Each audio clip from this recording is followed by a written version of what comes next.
अगर आप long term wealth creation की सोच रहे हैं या फिर आप रिटायरमेंट की प्लानिंग कर रहे हैं तो आपके मन में होगा कौन सा एसेट क्लास है जो पिछले 30 सालों में, 20 सालों में, 15 सालों में, 10 सालों में किस तरह का रिटर्न दिया है और आगे क्या इन सारे एसेट में इसी तरह के रिटर्न की गुंजाइश है। तो हमने कुछ कैलकुलेशन किए हैं कुछ ऐसे एसेट क्लास में और उनका रिटर्न 30 साल के आधार पर, 20 साल और 15 साल और 10 साल के आधार पर CAGR यानी कंपाउंडिंग एनुअल ग्रोथ रेट के हिसाब से किस तरह के रिटर्न मिले हैं, सालाना रिटर्न, वो हमने कैलकुलेशन किए हैं। और वो एसेट क्लास है PPF है। PPF का अगर पिछले 30 साल का अगर आप रिटर्न देखेंगे, CAGR 8.1% का यहाँ पर सालाना रिटर्न है। FD का 30 साल का सालाना रिटर्न अगर CAGR देखें तो 7.2% का है। गोल्ड का 12.5% का CAGR है पिछले 30 साल का। चांदी का 10.6% का CAGR है पिछले 30 सालों का। सेंसेक्स का 14.1% का CAGR है पिछले 30 सालों का। और निफ्टी 500 का पिछले 30 सालों का जो CAGR है वो 15.2% है। लेकिन इस 30 सालों में अगर आपने हर महीने 10,000 रुपये निवेश किया होता तो 30 सालों में PPF में आपके पास करीब करीब 1,45,00,000 रुपए आपके जमा हो चुके होते सिर्फ 8.1% सालाना रिटर्न के आधार पर। तो ये बेनिफिट है कंपाउंडिंग का। अगर आपने FD में भी पैसे लगाए रहते तो करीब करीब 1.25 करोड़ रुपए आपके 30 साल में जमा हो जाते अगर 10,000 रुपए की मंथली रेकरिंग आप जमा करते FD में। तो सोने में अगर आपने 30 साल के लिए निवेश किया होता तो 12.5% के सालाना रिटर्न के आधार पर आपके पास 3,40,00,000 रुपए से ज्यादा जमा हो चुके होते। वहीं चांदी में आपने निवेश किया होता तो 30 साल में करीब 2,34,00,000 रुपए आपके जमा होते। सेंसेक्स में 30 साल में आप करीब करीब 4.25 करोड़ रुपए 10,000 की SIP करके जमा कर सकते थे। और निफ्टी 500 में यही रकम करीब करीब 6 करोड़ के करीब पहुंच जाती 30 सालों में सिर्फ 10,000 की SIP से।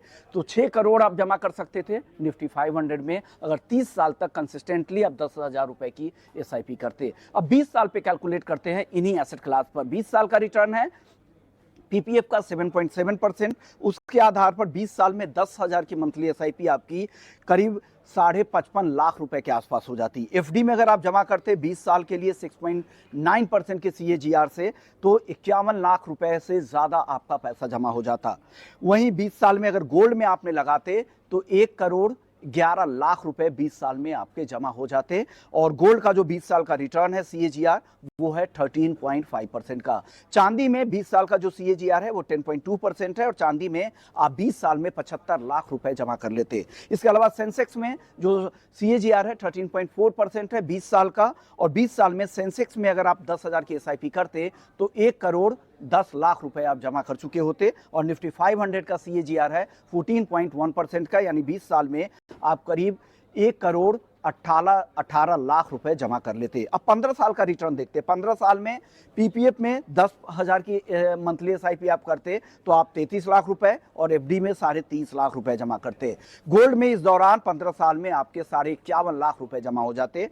चांदी में करीब 39,00,000, सेंसेक्स में करीब 55,00,000 और निफ्टी 500 में 51,00,000 जमा हो जाते। हालांकि यहाँ पर कंपाउंडिंग का बहुत ज़्यादा फायदा नहीं मिलता क्योंकि ड्यूरेशन यहाँ पे कम है। वहीं 10 साल में अगर आप इन्हीं एसेट क्लास में निवेश करते तो 10 साल में PPF में 17,50,000 रुपए जमा कर लेते। यहाँ पर रिटर्न आपको सालाना CAGR मिलता वो है 7.3% का। FD में 6.2% के CAGR से आप 10 साल में 10,000 की SIP करते तो 16,50,000 रुपए आपके जमा हो जाते।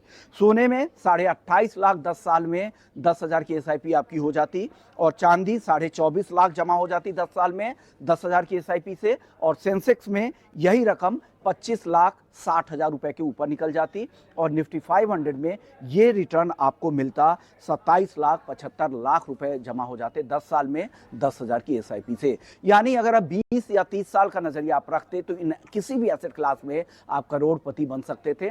तो ये वैल्यू है कंपाउंडिंग की। लेकिन यहाँ पर अगर आप कैलकुलेट करेंगे तो लॉन्ग टर्म में गोल्ड ने भी और इक्विटी मार्केट ने दोनों ने ही 13 से 15% के सालाना रिटर्न दिए हैं।